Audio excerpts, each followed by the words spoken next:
Nice. So if we're getting started, I'm sure we'll have some people come in, but I'm Mike Beasley. I'm going to serve as moderator tonight, so I'm happy to be here with Dr. Todd Shatynski.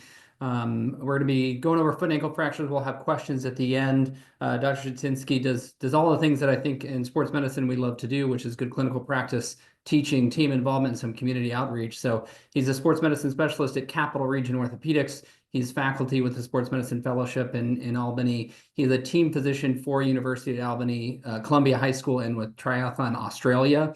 He's a medical director for the Mohawk Hudson Marathon and does some endurance training and racing himself as well. And when he's finally outside of that medicine, he enjoys traveling and spending time with his wife and 3 kids. So Dr. Shatynski, take it away. Thanks a lot, Dr. Beasley. I appreciate it. This is honor to speak tonight to all of you. Thanks very much. Tonight we're going to talk a little bit about foot and ankle fractures, as mentioned previously. So I'm up in Albany, New York with Dr. Hamish Kerr and our Sports Medicine Fellowship, and I work primarily in non-operative orthopedics. Just get right into it here. With foot and ankle fractures, we're going to be talking about a variety of acute and chronic fractures found in the foot and ankle and the lower quarter. We're going to differentiate some adult and pediatric specific fractures and the challenges therein.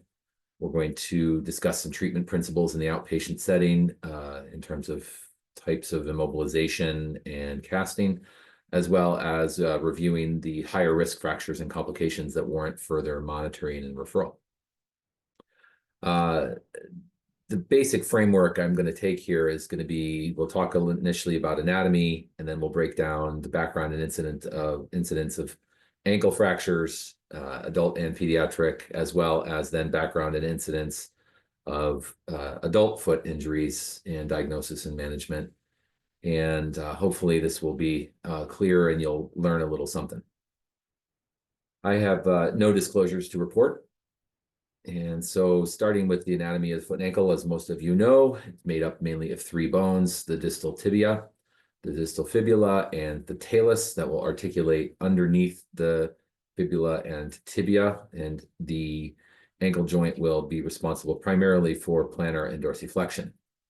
That ankle movement of plantar and dorsiflexion that occurs at the ankle or the true ankle joint, or the talocrural joint as we know it,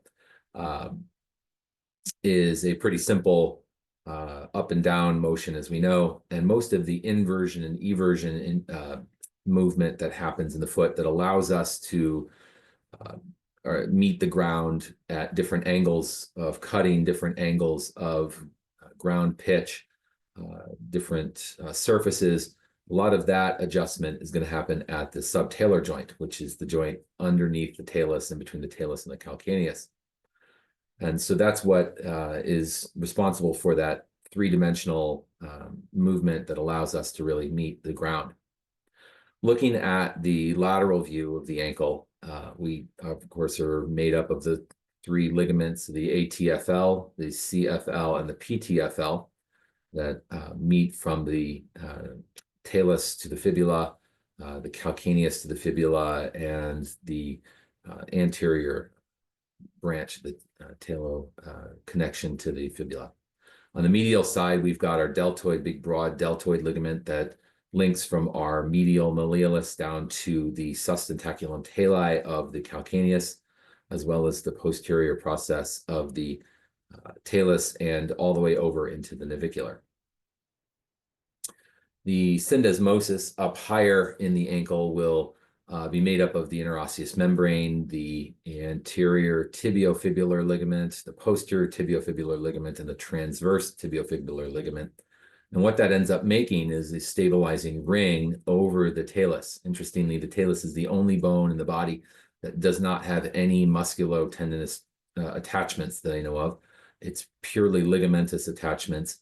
And so with that comes the susceptibility of instability, and that it does not have the adjustment ability, if there has been a disruption, for it to tension itself with the musculotendinous connections. And it's this stabilizing ring basically over the block of the talus that allows all of these different articulations and movements. And with that instability, as what we'll investigate further along, is that this can result in persistent pain, recurrent sprains, degenerative changes to the joint surface of the talus, which is pretty precious. Further ankle anatomy, the arterial supply is made up of the medial malleolar branches of the anterior tibialis, the posterior tibialis, and the fibular arteries. The neurologic supply is made up of the tibial nerve, the superficial fibular or peroneal, and deep fibular or peroneal nerves. So getting further into that ankle motion, it's pretty brilliant, this talus, in that it has this wider anterior base, and that's what allows the ankle and subtalar joint and the mid-tarsal joint to meet and to allow the process of heel strike to toe off. And at heel strike, the subtalar joint everts and unlocks the foot and ankle complex, allowing the dissipation of force. And then as the body moves through space and the transition of the foot into toe off, the subtalar joint inverts, which then locks the ankle foot complex. And if you think about it, as it is dorsiflexed, it is going to be more stable in the ankle joint and less stable in the foot and ankle complex. And then as it toes off, it allows a little bit more of the plantar flexion with that narrower posterior body. Getting a little into the foot anatomy now, we've got our 26 bones of the foot. We've got our 14 phalanges. We have our 5 metatarsals, and then we have our 5 bones of the tarsal bones, the 3 cuneiforms, the cuboid, and the navicular, and then the hindfoot or rear foot is made up of the 2 bones of the talus and the calcaneus. And these are all important because we're going to be going through all of the unique fractures that we see with the foot, with the ankle, and what are the challenges that go into them. In that there's different patterns of fractures. I don't know that this is completely exhaustive, but it will get into a lot of the details of specific types of fractures and the challenges that we've got when we face them. A little bit of background on ankle fractures. They, of course, occur mostly in falls and with sports injuries, vast majority. A little bit more common in women, and average age is in the mid-30s, upper 30s. But the most common age decade is actually in the teens, with an incidence rate overall of about 168 per 100,000 per year. They are less common than sprains, but as ankle sprains are just super common, of course. But the actual there's a higher percentage of ankle injuries that are made up of fractures than in non-athletes than when we compare them to athletes. I don't really know if I know why that is, but when we get into taking our history, you'll always want to make sure, whether you're on the patient side or the doctor's side, that you've got a good ankle story. Even if it's just stepping off a curb, you're going to want to pick one of these. So it's much more interesting. When you're looking at this athlete here who's come down on the court or on the field and they're gripping their ankle, you're going to be most suspicious of an indirect injury, generally from an inversion or eversion injury, that are going to be the most common mechanisms, and primarily, as we mentioned, result from that subtalar movement. So when we assess that ankle, first thing you're going to want to do is, of course, palpate, ask the athlete where they hurt, and then point. Maximal tenderness may be an indication of that location of injury. Although keep in mind that the athlete may get tenderness on the side of the ankle opposite of the fracture, as there may be a result of the talar impact as it shifts underneath the tibial plafond. It may give you an impact to the opposite side. They may have their injury or primary injury to the lateral side that has shifted medially and may give them medial pain. If they have both significant medial and lateral pain, you're going to be a little bit more suspicious of an unstable ankle. And so you'll want to be a little bit more cautious with those. Always palpate the length of the fibula and tibia due to the risk of proximal fracture. You can see something like a Sesamoid type injury a little bit more proximally with a twisting injury, that the give could be higher up at the proximal fibula or tibia. Of course, you'll want to be squeezing a little bit above the malleoli as well, looking for injuries of the syndesmosis. And you'll want to, of course, remember your drawer sign, your talar tilt sign, or how they shift by grabbing that calcaneus and shifting it underneath the talus, and also seeing what kind of rotatory stress they can tolerate and what you feel in terms of stability. Ankle fractures are going to be broken up first into a couple of categories, the most common of which, of course, in sports medicine are going to be a rotational or indirect injury, which is going to result in a malleolar type fracture, whereas from a fall from a height, MVA, industrial type injuries are going to be a little bit more of an axial load type injury, which may result more in a pilon type fracture of the tibia. So we'll see much more of these malleolar fractures on the field or on the pitch. Always make sure to assess the limb, check their pulses, check their skin. Depending on the severity of the injury, you'll want to make sure that they don't have other soft tissue, ligamentous, or tendinous injuries. The next step after that assessment, of course, is whether or not they are indicated to have radiograph. I'm sure most of the attendees on here are familiar with the Ottawa ankle rules. If they have pain in the region of the malleolar zone on the medial or lateral, which is represented in purple here, they should have an ankle series. If they have pain in the midfoot zone, including the base of the fifth metatarsal and or the navicular, represented in the greenish color here, they should be given a foot series. And if they're still unable to bear weight after with 4 steps after that injury, then you should consider getting both an ankle and a foot series. When we take a look at these ankle radiographs, most ankle radiographs are going to be broken up into our 3 main views: our AP, our mortise view, which is an AP of the foot in 15 degrees of adduction, a lateral view, and we'll discuss this a little bit in a few slides, whether or not stress views should be performed.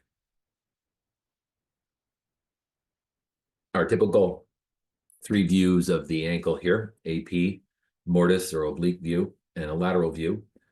These are normal films, so you can scour them all you want. I think they're pretty normal. One thing that orthopedics does love, of course, is classifications. They love things like this, to have things to ask you on the test. So we're not going to belabor these classifications, but here's a few classifications to kind of help you in your description of the fractures when you see the fractures on film. Fibular fractures, they get broken up into Weber class A, B, and C, A being more distal and below the tibial plafond, Weber B at the level of the plafond, and C above, more proximal. The Laug-Hansen classification is another one that is helpful in terms of guiding conservative versus surgical management, as certain types of these injuries and deforming forces, the mechanism of action, or mechanism of injury rather, are described. And their 4 classes are supination with external rotation, pronation with external rotation, pronation with abduction, and supination with adduction. So you want to just sort of at least familiarize yourself with these. When looking at these ankle fractures, the goal purely is to, first off and foremost, after you've ruled out other, limb-threatening injury, is to keep that talus anatomically under the tibia. Any lateral shifting of even 1 millimeter decreases that surface area of the talus on its articulating surface of the tibial plafond here, and increases the contact pressure. So if it's not properly aligned, you're going to be at risk for persistent post-traumatic arthritis and or instability. When interpreting these radiographs and looking at a malleolar fracture, which this is not, you'll want to look at the superior and medial clear space. And so on the AP and or lateral view, and AP or mortise view, you'll be able to assess these spaces and see they should be pretty congruent, both medial to superior. This should be about the same. Any kind of widening of this medial clear space is going to indicate potential deltoid ligament incompetency. So that'd be something that's going to be a little bit more persistently unstable. So here you see on this side one of our mortise views, and you see how the clear spaces are relatively preserved despite this proximal fibular fracture, Weber C type fracture of the fibula.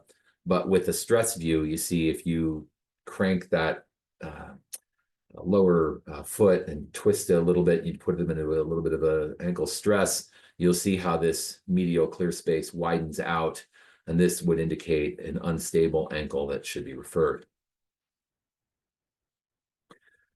When you're assessing the ankle fracture initially, of course, first line of business after you've assessed whether or not that is a safe, that the limb is safe, then splint them immediately for pain and hopefully allowing them to limit the displacement, and best early on to just go ahead and make them non-weight bearing.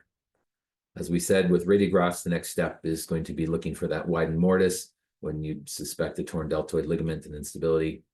And then casting is going to vary if you're going, so if they're not, if they are stable, if it is a stable fracture and you do not see that widening, you can cast them in about 4 to 6 weeks with a functional brace after they come out of the cast, trying to encourage early weight bearing as much as you can.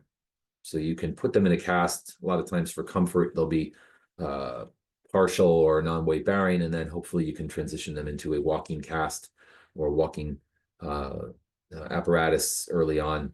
If they're unstable, go ahead and refer them to your orthopedic colleagues for consideration of operative reduction or open reduction rather, and internal fixation. A few quick slides here about a little bit more proximal. This will actually work its way into the ankle fractures as we go, but we want to make sure that we're, in terms of chronic fractures, our tibia, of course, is very susceptible. Everyone here, I'm sure, has seen some stress fractures of the tibia, most common in the distal and middle thirds, of course, coming from repeated overload. However, if they have localized bony tenderness, they have rest pain, pain outside of their sport, that's going to be a little bit more suspicious for an actual fracture. Radiographs oftentimes do not turn positive until at least several weeks after their symptoms.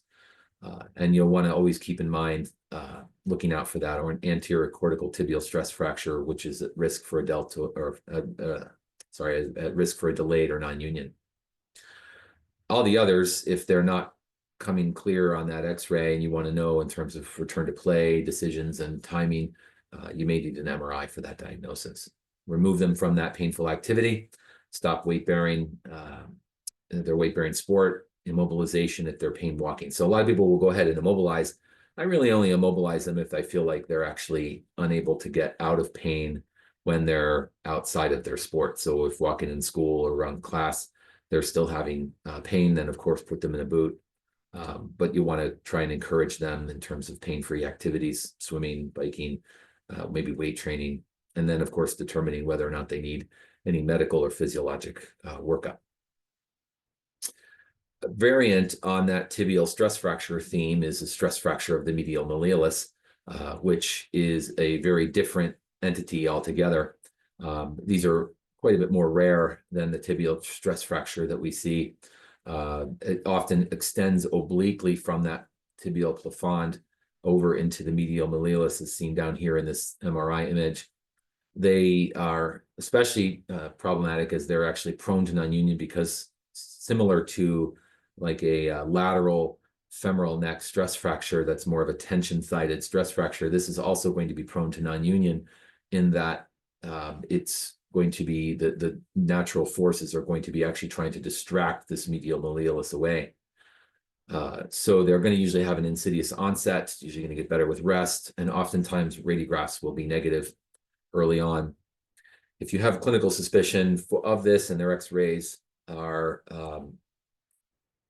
positive, or if you have a non-union, or then you'll want to go ahead and refer these because they're going to need to consider ORIF. If it's really just only visualized on an MRI, you can immobilize them, initially non-weight bearing, short leg walking cast, or short leg non-weight bearing cast, and then transitioning them to a cam walker if they're in less pain. But clearly you're going to want to follow these a little bit closer and making sure that they don't complete and go onto an unstable ankle. Moving over to the lateral side, our fibular stress fractures, they're going to generally be in the lower third of the fibula, just proximal to the distal tib-fib syndesmosis. They are going to often be going to present with a lot of vague pain, sort of just a lateral vague ankle pain or lower leg pain, sometimes some localized edema, sometimes a whole lot of nothing. To be honest with you, these seem pretty underwhelming, unimpressive at times.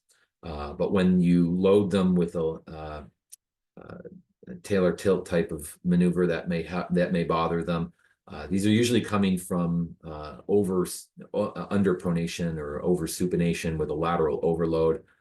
So sometimes people who have like a high arched foot and are wearing orthotics oftentimes push themselves too far laterally. And I've had to take a number of people out of orthotics because they present with something like this. Oftentimes radiographs are negative. If you're really suspicious and you want a firm diagnosis, go ahead and get an MRI or bone scan. But they're pretty low risk. You can be pretty conservative with them most of the time. Bracing, cam walkers, depending on the location and how high you need to come up on the leg. Transitioning now for a few minutes to our pediatric athletes. And obviously quite common. We see kids every day, 3.5 million injuries a year requiring some sort of medical treatment. So keeping us in business for sure over at CHOP and Boston Children's and Albany, of course, as well. Our foot and ankle are very common injuries in these young athletes. And interestingly, the difference with them is that the ligaments and tendons are usually stronger than bone and that the physis is usually the weakest point. So as a result, we all know about our Salter-Harris classifications, but no lecture of the foot and ankle would be complete without it. These graphics here represent sort of the differentiation of the 5 types of Salter-Harris fractures from a normal physis here on the upper left, middle top. We're going to talk about a type 1, which is transphyseal, just across the physis. So a lot of times these on radiographs will have no manifestation, no significant findings, but they'll have pain in the area of the physis. Type 2 is transphyseal and into the proximal metaphysis. Type 3, transphyseal, and then into the distal epiphysis. Transphyseal for 4 across both epiphysis and metaphysis, and a crush injury into the physeal plate as a type 5. We'll talk a little bit about the risks on these, but type 1s are going to be far and away the most common ones you see, caused by inversion and plantar flexion. Our lateral malleolus is going to be quite susceptible to these, with a lot of tenderness and swelling, and it may be really hard to differentiate from a sprain, a bruise, contusion. There may not be any displacement noted on radiographs, so you kind of have to treat them empirically. We usually just go ahead and cast for a short period of time, so we can just be sure that they're getting that coverage. Radiographs are often normal, as mentioned, not like this unfortunate young man, but you'll want to consider a fracture if there's significant swelling. Sometimes there is often associated joint effusion that can displace the fat pads, and that would suggest an occult fracture. So for Salter-Harris treatment, pediatric fracture treatment, generally type 1 and 2, pretty low risk. You can treat them conservatively with immobilization for a short period of time. I'm usually casting them for 2, maybe 3 weeks before re-examination. With 3s and 4s, you're going to want to be especially meticulous about your anatomic reduction and joint congruity to prevent growth arrest, because growth arrest is actually a little bit more at higher risk with 4 and of course 5. I have a pretty low threshold working in a large orthopedic office with a couple of pediatric orthopedists that I would tend to refer the 3s and 4s pretty quickly and not have to follow them. 5s, of course, are going to be ones that you're going to want to refer to prevent that growth arrest. All right, so that's our ankles. Now we're going to move on down to the foot and some background and incidence here. They make up about a third of the lower extremity fractures in adults. Average age very similar to our ankle fractures in the mid-30s. Peak incidence also very similar in the teenage age decade. bit more common in males for foot fractures and a little bit less common at 142 per 100,000 per year versus the 168 per 100,000 per year for ankle fractures. We're going to just go through different types of fractures here since there's so many different types of different bones. We're going to spend a little bit more time just talking about each fracture and looking at our radiographs that we find. So typically the radiographs are 3-view series, AP, oblique, and lateral, as you see left to right here in the triple picture. If you're highly suspicious of fractures, or concerned about a displaced fracture, I mean, most of the foot and ankle service will order weight-bearing films when they can. This young individual obviously has pretty significant longitudinal arch collapse. They've got a flattened foot, and you can see the difference between a non-weight-bearing film and a weight-bearing lateral film. This person also has a little os naviculare here, which is also another interesting finding. And so I think if you're worried about the anatomic alignment, you're wondering about displacement that may displace more with weight bearing, then go ahead and do a weight bearing film. But I don't know that everybody needs to do those every time. All right, so we're going to kind of start in the hind foot, and then we're going to work on down distally. Okay, so the talus got a couple different types of fractures. You've got the posterior process fracture here, which comes on from inversion and plantar flexion. You're going to have pain in that posterior ankle area just anterior to the Achilles. And when on radiographs, you'll see this lucent line between the posterior process of the talus. Key is going to be differentiating the os trigonum here from the posterior process fracture. You see this is a little rounder, doesn't have that fracture line or decorticated line here. The other type of talus fracture that you're going to want to be aware of is the dome fracture, talar dome fracture. We'll get a little bit more into these in some later slides, which comes on from an inversion or eversion injury often with an associated displaced ankle fracture and instability. One of the calcaneal fractures that you'll want to also be aware of is the anterior process fracture, and I'm lumping this in with the hindfoot and the talus fractures, and you'll see why in a minute. But generally, these fractures occur from inversion and may result in pain just basically 2 to 3 centimeters distal and anterior to that lateral malleolus. These are especially problematic as they can sometimes never really fully heal, and this little fragment can sometimes persist and cause persistent pain. If the athlete has persistent, like posterolateral calcaneal pain, sometimes we've even gone and injected these to see if they hurt, if they've gone into a chronic non-union, as they sometimes are subject to excision. In interpreting these hindfoot radiographs, you'll want to make sure you pay special attention to the AP and lateral for the talus, as well as the oblique and lateral for the calcaneus. The treatment for these hindfoot fractures, if the posterior talus fracture, we recommend a short leg, non-weight bearing cast for 6 weeks for the posterior talus and the anterior calcaneal fractures, see if you can get those to heal. For the lateral talar dome or lateral talus fractures, you can use a short leg weight bearing cast. And any chronic ones, these little small process fractures, they may be subject to, if they're big enough, you may need to consider ORIF or curettage and excision if they're chronically painful. Talking about the transchondral talar dome now, as of the talus, we can see them in the medial and or lateral superior dome. They're often with a displaced ankle fracture and can present acutely or with chronic pain after a sprain. So radiographs are usually normal if the dome has not been depressed and if the cartilage is still intact.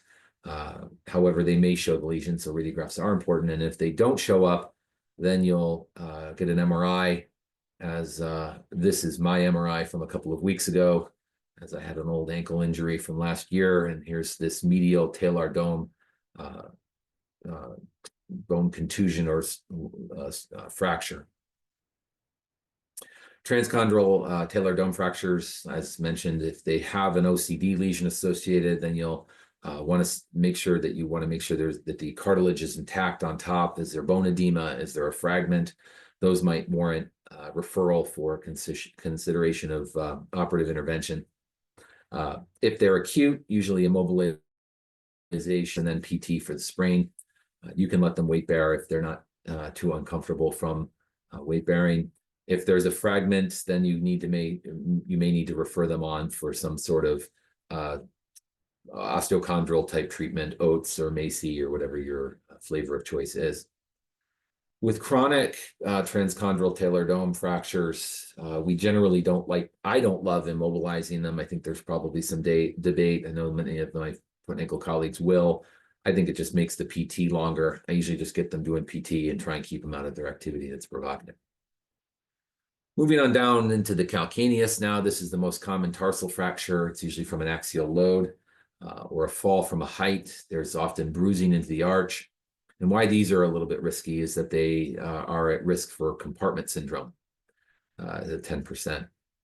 If the calcaneocuboid joint is involved less than 25%, then you can usually treat conservatively. If it gets all the way up into the calcaneocuboid joint and involves more of that, then you'll want to refer. Generally, immobilization with a non-weight bearing cast for 6 weeks. Differentiating that from a calcaneal stress fracture, which is going to be much more common in our sports medicine clinic, whereas the calcaneal fractures generally are a more high velocity injury, common in orthopedics, but not as much in sports medicine. Calcaneal stress fractures are going to be really common in your runners and your military. I like to take my hands, sort of link them together and squeeze that calcaneus together, and if that hurts, then you can differentiate this from a calcaneal stress fracture from something like plantar fasciopathy or fasciitis. X-rays can be subtle, so if you're really trying to differentiate this, if this athlete needs to be taken out, you'll want to look for a edema in the MRI with a little stress fracture line. These do really well, though. They're much lower risk than your calcaneal fractures. They heal pretty quickly, 3 to 4 weeks before returning to activity.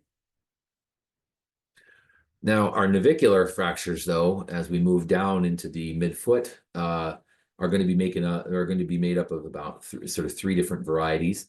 The two common ones, the two common types are going to be broken up into the avulsion fracture or body fracture. If it's the dorsal lip, which happens here in this upper picture, happens from plantar flexion and inversion, they do pretty well. You can just make protected weight bearing until they're pain-free and then gradually return. This may heal. It may become a separate ossicle. As long as it's not causing too much pain, it's usually not too big of a deal. With regards to the medial tuberosity avulsion, where the posterior tibialis tendon inserts, though, those are going to occur from an eversion injury and are going to be a little bit more concerning, because if they're displaced, as this one is here, you'll want to cast them and refer, or just go ahead and refer, as these can displace further and then cause an insufficient arch or a drop of the longitudinal arch with an insufficiency of that posterior tibial tendon. Stress fractures now of the navicular body are ones that get most of the press, of course, most of the love. They're going to happen a lot in the middle distance runners, the jumpers, and the forefoot strikers. I don't see these a lot in your heel strikers. Just the mechanics of the forefoot striking seems to really load that navicular quite a bit more. They're going to have a pretty delayed diagnosis, as they're vague. The symptoms are just vague. They just come in with this sort of weird I just don't feel like I can perform. I've got this weird midfoot pain. It doesn't hurt that bad, but it's just sort of just enough that it bothers me that I'm not able to run. The end spot is that pressure right over the dorsum of that foot, just distal to your talus. Oftentimes radiographs are negative. This is one that really needs an MRI a lot of times to gauge if this is where this is, how much this is, how big is the fracture, how big is the edema. Treatment is non-weight bearing with a cast for 6 to 8 weeks, although these are especially prone for non-union. So A lot of times, if I've got an athlete, certainly a higher level runner athlete, I'm going to be, this is one I'm going to punt pretty quickly to orthopedics to consider a screw, because it's going to get them back a lot quicker without the risk, as much a risk of non-union.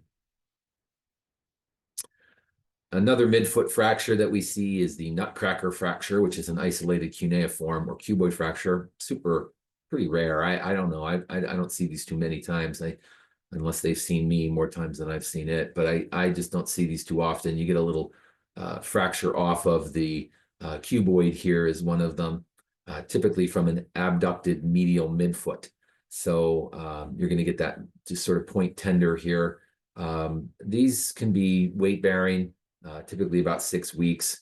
A lot of times you can transition them out of that cast or boot into a supported shoe or with an orthotic. That might help to kind of protect this, sometimes with a little cutout if they're sore with purely just weight bearing. So Lisfranc injuries, moving on down into further down into the midfoot, to the midfoot joint. The Lisfranc ligament runs from the base of the second metatarsal into the medial or first cuneiform.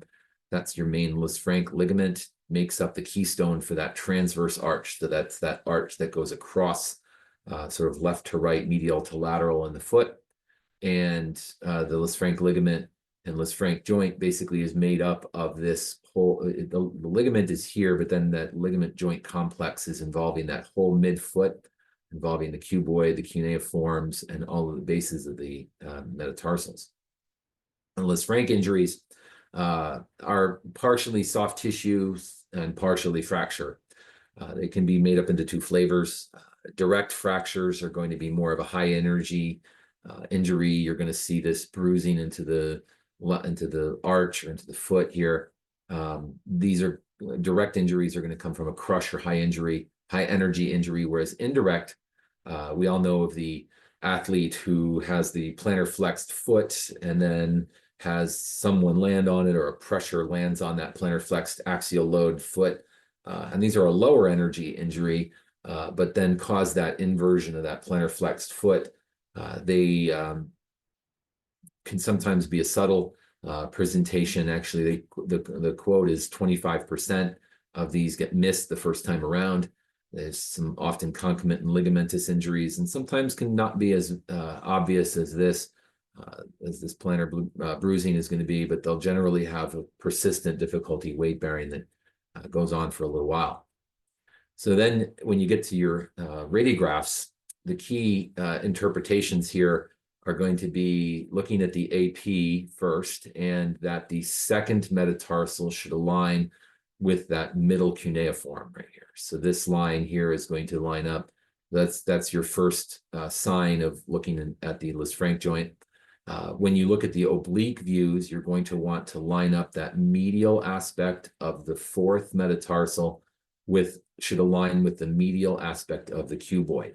So any disruptions of these lines here will indicate a high index of suspicion for a Lisfranc injury. And such as in these injuries, or as in these radiographs here, you'll see a widening of this joint between the second and then the cuneiforms. And then you'll see something called a flex sign, which is an avulsion of that Lisfranc ligament pulling off the base of the second metatarsal, usually here. And that flex sign is a pathognomonic finding for Lisfranc injury. And then there's that widening here of the joint medial to the middle cuneiform. And then also over into the oblique views, you'll see some widening and disruption of this alignment here of the cuboid and the fourth. On this one, if you have a high resolution screen and you're looking at these really closely, you'll also see there's a non-indicated fourth metatarsal fracture as well. Lisfranc injuries are going to be important because they are oftentimes not going to get better without some sort of external fixation. So you'll need to refer these as well. So continuing to move on, don't worry, we're kind of getting on to the home stretch here, folks. Mechanism of injury to the metatarsals. are generally going to occur from either twisting injuries, crush injuries, or stress fractures. That's how I think of them. I break them up into those three kind of categories.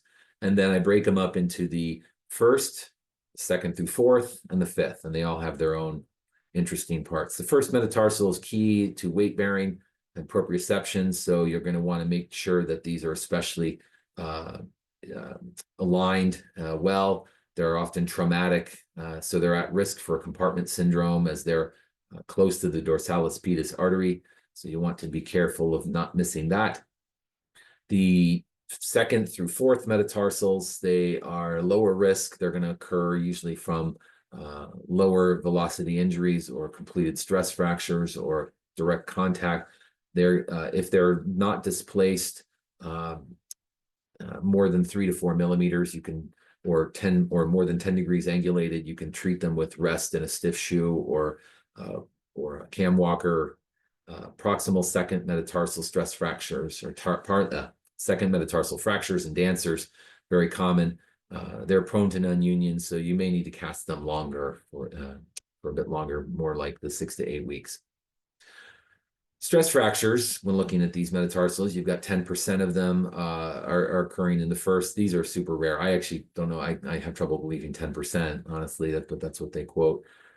Second through fourth makes up 90% or more of the metatarsal stress fractures, most common, of course, in runners, ones who overpronate or have too much hindfoot valgus. They're usually distal.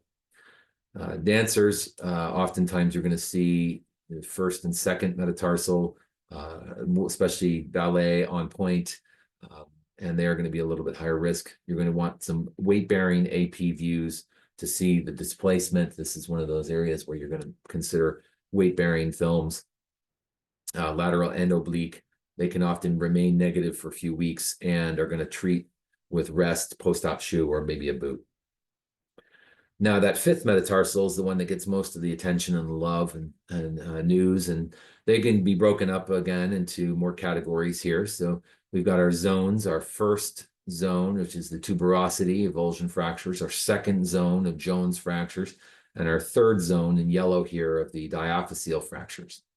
Avulsion fractures in zone 1, usually from the peroneus brevis, pulling on that base of the fifth, generally pretty low risk as long as they're not displaced more than 3 millimeters, typically treating them with 4 to 8 weeks of immobilization, conservative treatment. Shaft fractures are going to occur from more of a twisting injury. They're going to give you an oblique or spiral configuration sometimes. If there's no or minimal rotation, you can treat them conservatively. Generally, if they haven't gotten better after 6 months, that's when they recommend you refer them for non-union treatment to orthopedics.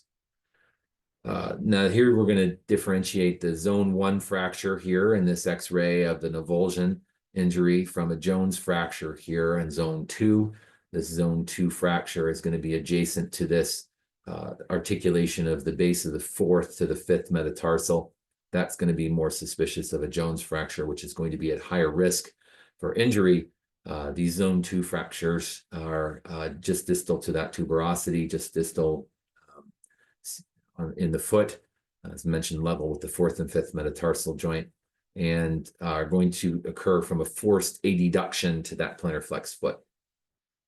They are prone to non-union. Up to 50% of them can result in non-union from conservative treatment. So these are ones that you're going to want to have an informed and shared decision-making with your patients about whether or not you're going to want to consider surgical intervention, as the risk of non-union is much lower.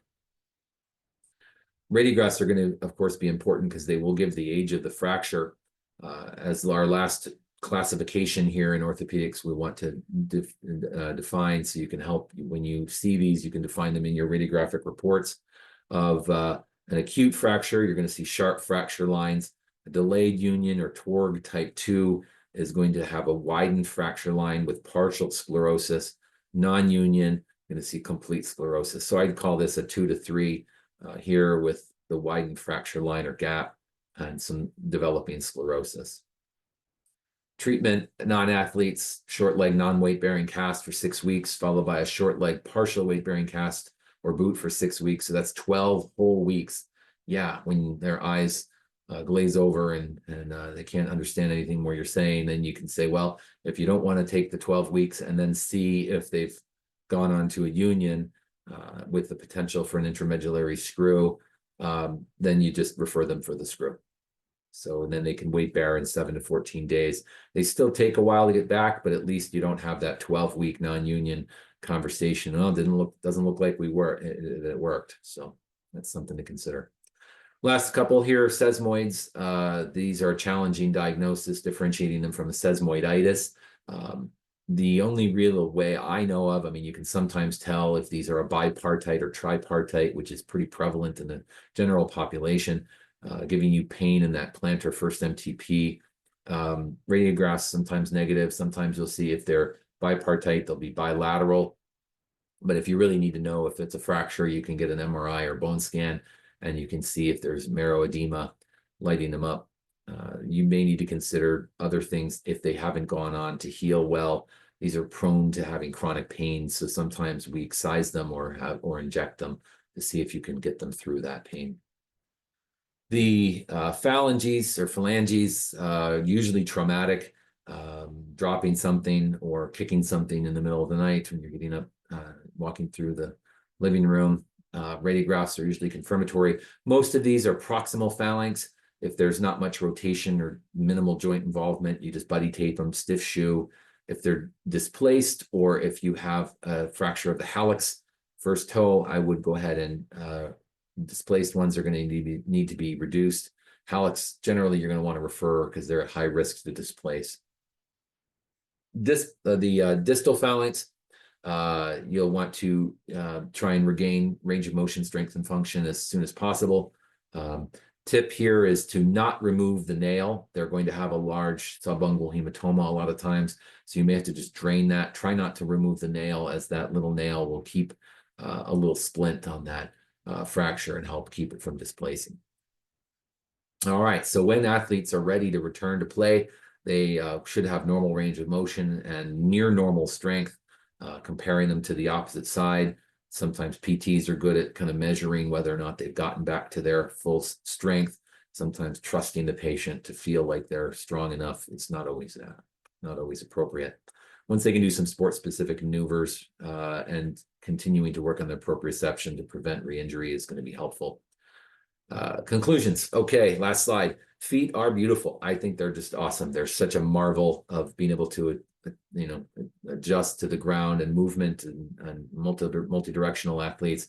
Always pay attention to your physical. Trust your physical. Touch that foot. Put the gloves on so your hands don't smell like feet by the end of the day. But you'll want to always make sure you're touching your athletes and remember that physical exam. Imaging is super crucial in terms of knowing when to treat and when to refer. Thank you very much. I want to acknowledge my partner, Dr. Kerr in Albany. He's a great partner, helped me out a little bit with this talk. Dr. Rosenbaum, my partner in foot and ankle at our orthopedics office as well. And some of our references that took some of the images as well as our facts from, I appreciate. So there. Now, are we ready to go into questions, or do we talk about questions from the audience first? Why don't we go to the questions that you have prepared so we make sure that we get through those, and then we'll take some questions. They're not all this long. A middle distance athlete, track runner, comes to your office with vague midfoot pain on foot strike and loading. It has bothered her with running only about 3 months ago, but has since progressed to the point she is having pain with walking. Her menstrual cycles have been regular, and she has made no recent training or dietary changes. And now I love these. What is false about the most likely condition? X-rays will usually be negative. MRI will usually provide the diagnosis. Early immobilization will guarantee the fastest return to training. Or D, surgery for this athlete should be considered. Nice. Got a good question because it was hard. All right. So yeah, C is the correct answer here. MRI will usually provide the diagnosis. Yes, that's true.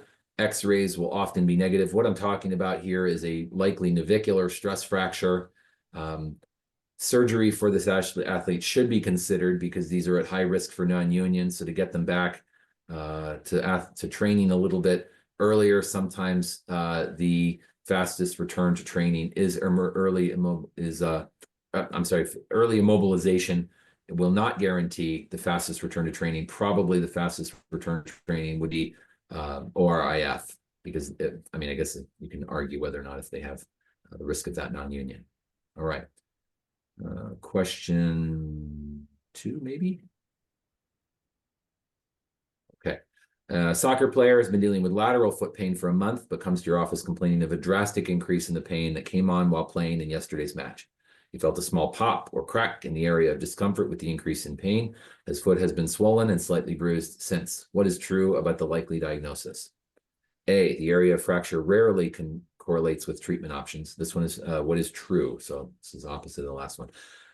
Answer B, MRI is the initial imaging modality of choice. Answer C, X-rays are helpful at determining the likelihood of healing. D, TORG classification will likely show a type 2 injury. All right, yeah. So this is another one that is C. C is correct. Let's see here. I'll talk about this one here. The area of fracture rarely correlates with treatment options. That's false, obviously, because a fifth metatarsal fracture, which we're trying to get at here, would talk mostly about our zone 1, 2, and 3, zone 2 being the Jones fracture. MRI is the initial modality of choice. You should get plain film X-rays first.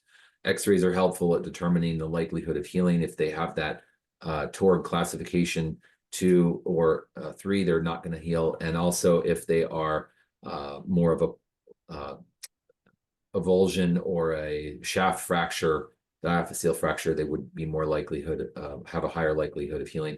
And this is probably going to show a type 1 injury because it's probably an acute injury.